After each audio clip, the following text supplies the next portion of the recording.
Oh.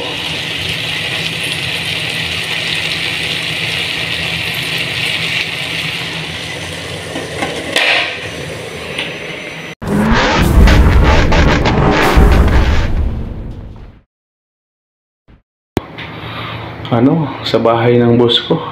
Ayun, manghalungkat lang tayo dito sa ref. Marami laman yan ref namin. Oh, dami karni. Oh, karni Ayun, dami Wala, magluto ka lang kung anong gusto mo lutuin. Yan, saing muna ako tapos mamaya. Kasi alam ko may niluto pa kong hipon kahapon. Yan, hindi naman nila nauubos. So ako naman dadali nito. Dami ulam pa dito sa nakabalot. May mga ayan dami pa. Ayan, itlog. Ayan ang daming gulay dito. Ayan, gulay, ang daming gulay. Yung pagluluto na lang kasi mga tinatamad sila kasi mga puyat. Kaya ayun, may ugasan na naman Kaya pag gusto mong kumain, magluto ka. Ayan, maya balikan natin yan. Salang ko lang mga kaskalo. Pira dyan nakapato mga cellphone. Ang daming pagkain pa rito. May mga tasty pa rin. Yan, kain ka ng gusto mo. CR dito. So ayan siya gusto mong ligo. Ayan, tingnan, maligo.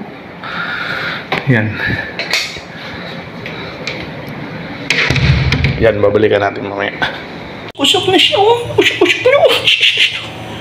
Usok na. Ayan ayan na. Nag-usok na. Nag-usok na din siya. Ang sinain natin Ang sinain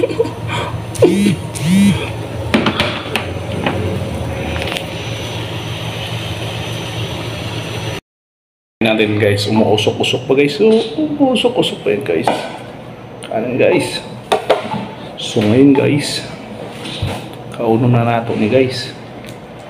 Kung gusto nyo kaon,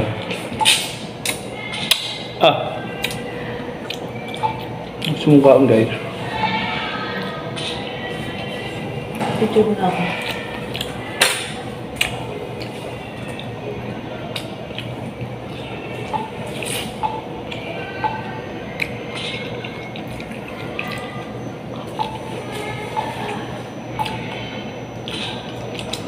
Hindi pa naman ang model ng damit ko. Mahal ko kasi. Buwan mo.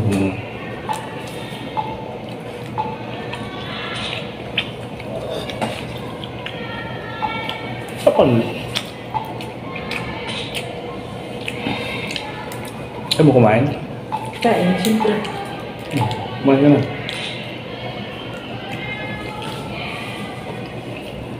Tignan mo guys, pera ng boss namin guys. Saan sana nakapatong yan guys? Pakalat-kalat lang siya. Kaya nga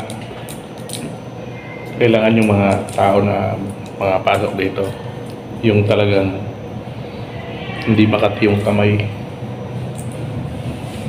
Tama ko naman tignan dito sa sila wala silang pakialam kung saan lang ilalapag yung mga bagay na importante sa kanila. Wala silang pakialam. Mahilig sa XL. Guys, ang laki ko tignan. Hindi naman masyado. Malalaki yan guys, malalaki yan. Ayaw nila kumain. Nasisira yung buho ko sa ano.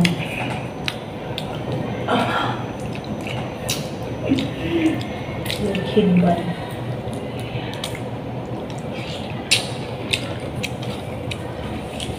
Diba? Ganito ang model ko.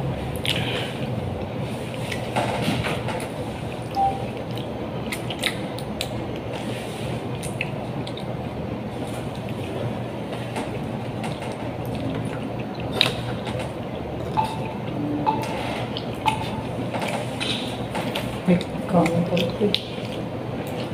Kakain ka ba? Hindi. Puro ka picture dyan.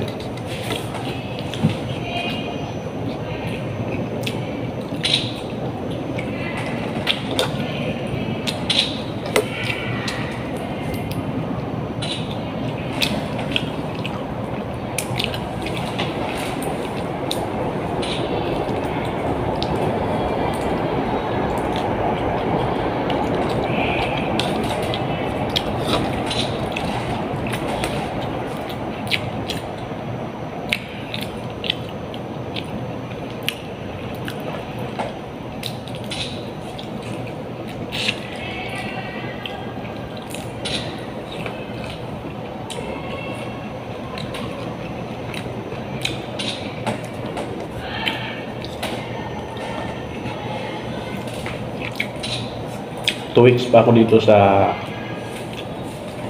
trabaho namin guys, pero yung boss namin tiwala ba, hindi siya, parang tingin niya parang hindi ibang tao yung tingin niya sa amin. Kaya kung gusto mong kumain, sinasabi niya luto lang kayo.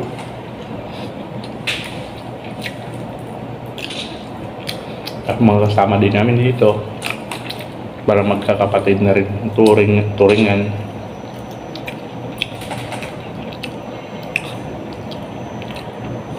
Hindi katulad doon sa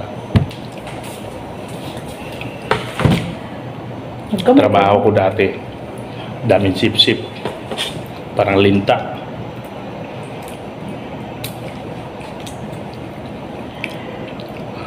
Dito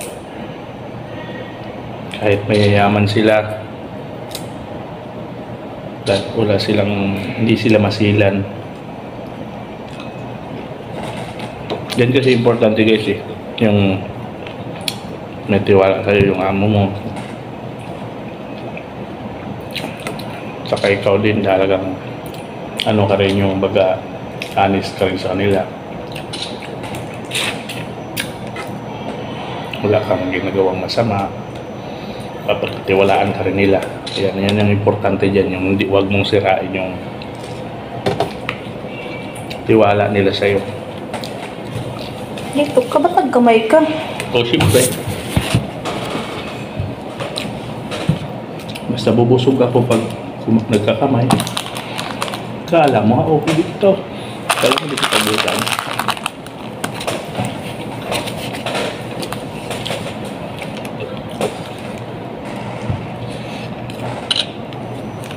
Hamon namin dito is Taiwanese. Ang bait. Sobra.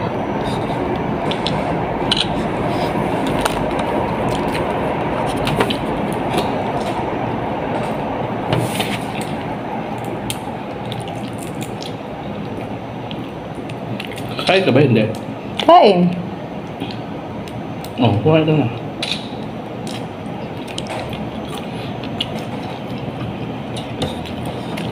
Tapos yung amo ko, mas matanda pa ako sa kanya. Yung amo ko, 25 years old lang. Ako 40 na.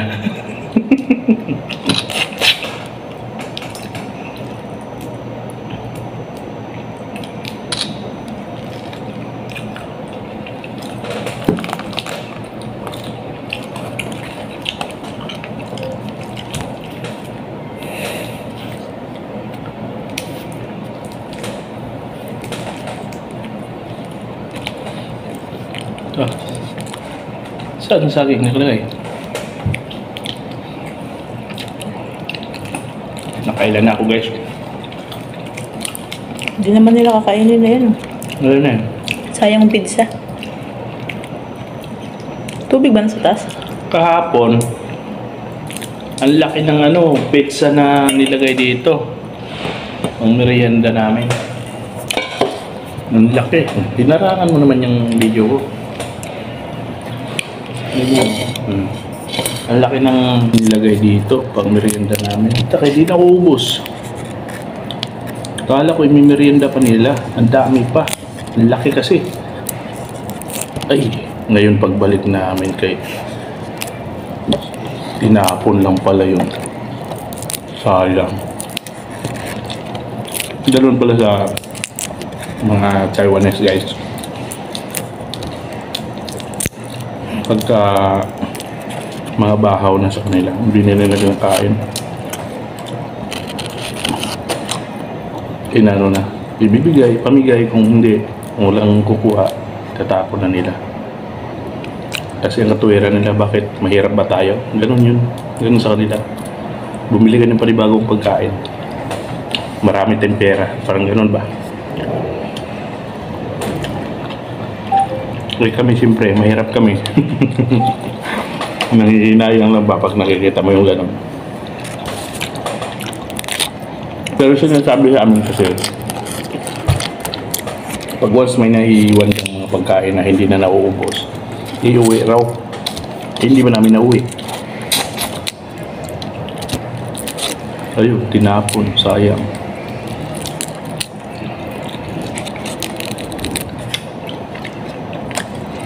Siyempre, ang dami pa nun.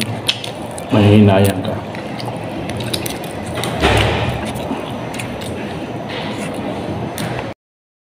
Biruin mo guys. Tuloy natin yung kwenta. Biruin mo guys. Mahigit 1 kilo or 2 kilo itong niloto ko. Halos ako lang, kami lang talaga kumain. Dalawa ni misis kasi.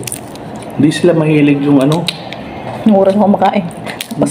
Parang wala silang ganang manginain. Nung bumibili lang sila ng pagkain sa labas. Mga luto na. Mga ganito, parang din nila pinapansin. Kami naman ang taga ubos. Ikaw lang. Eh, ito bakit tayo ano? Hindi mo ba inubos? Oh, paubos na nga ako. Guys, oh. Guys, gutumin yan sa askal eh. Lalaki kasi guys. Naisip ko, baka itapon na naman. Sayang. Sigurado kasi may bisita mamaya. Hindi na naman nila. Hindi na naman ito mapansin guys, kasi may bisita mamaya. Ang dami na naman pagkain nun. Puro pagkain na naman yan. Hindi naman mapapansin to, tatapon na naman to. Kaya ginawa ko, nagsaing ako ngayon.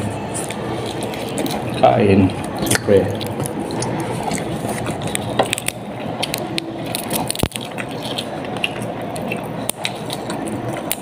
Basta may pagkain sa ref. Luto. Wala naman siguro high blood to. Guys, comment nga guys. Nakaka-high blood ba to guys? Kasi kung nakaka-high blood to guys, ay tigil ko na to. Hindi ko na ipagpatuloy itong pagkain na to. Pero sabi nila kasi, yung mga ganito daw, doktor yung napanood ko eh. Mga ganito daw, hindi talaga daw nakaka-high blood. Yun ang sabi. Ang nakaka-high blood talaga daw, yung kanin. Yung partner nitong kinakain natin. Kaya, yung kanin, nag-adjust ako. Sa kanin. Isang mangkok. Ayan, ganito. Ganito kalaking mangkok.